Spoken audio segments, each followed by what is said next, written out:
I'm trying to learn about body rotation. Usually, when we talk about golf rotation, we don't talk much about trunk rotation. Because everything comes out like this, people say more and more things like, "Oh, I can't rotate my lower body." Actually, you have to understand that in golf the lower body doesn't rotate that much. You'll usually hear a lot of talk about holding the triangle and rotating during the backswing. There is a lot of talk about maintaining a triangle and rotating it. When you go from address to the backswing, if you lift the club without rotating your upper body, your shoulders don't turn much. I couldn't turn my body. What would happen if you twist your pelvis to swing down from this position? The upper body has no choice but to stand up like this. So, you have to rotate your body in your swing, but it's also pretty good to practice rotating while holding the triangle while holding the club to rotate your body. You practice with your arms shoulder width apart, and at first, you make your mind aware that your torso is rotating. The pelvis has a problem if you try to rotate it too much, but the torso is not bad if you try to rotate it too much. Instead, you should rotate your body so that when you turn to the right, your weight goes to your right foot, and when you turn to the left, your weight goes to your left foot. Now,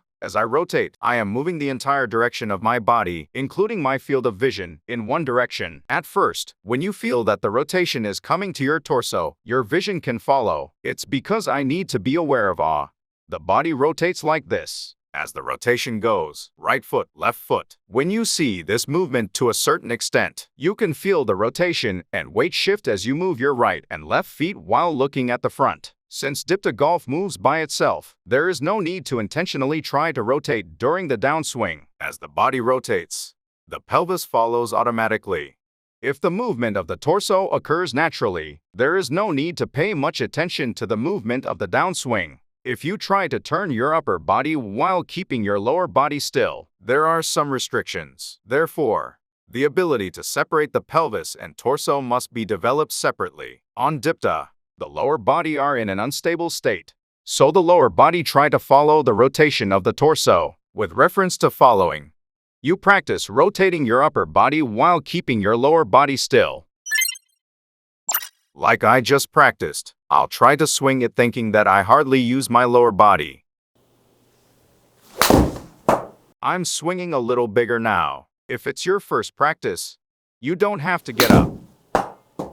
This swing is when I hit the ball with only torso rotation. By using only this upper body rotation, I gradually swing with this feeling.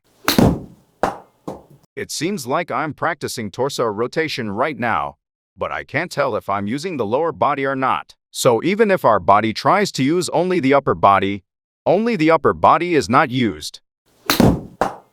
I thought I was only using the upper body. Using only the upper body means that the triangle created by the arm can be maintained continuously.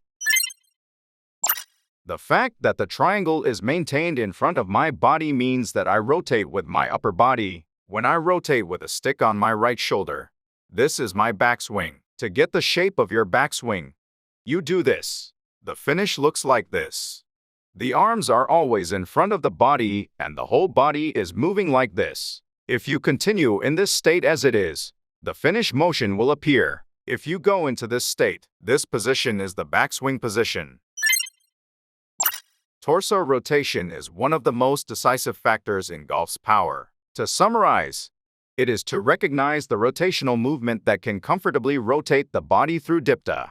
The brain is actually being deceived. After recognizing the weight shift and rotation while practicing like this, the rotation continues even if you come down to the ground and practice your swing.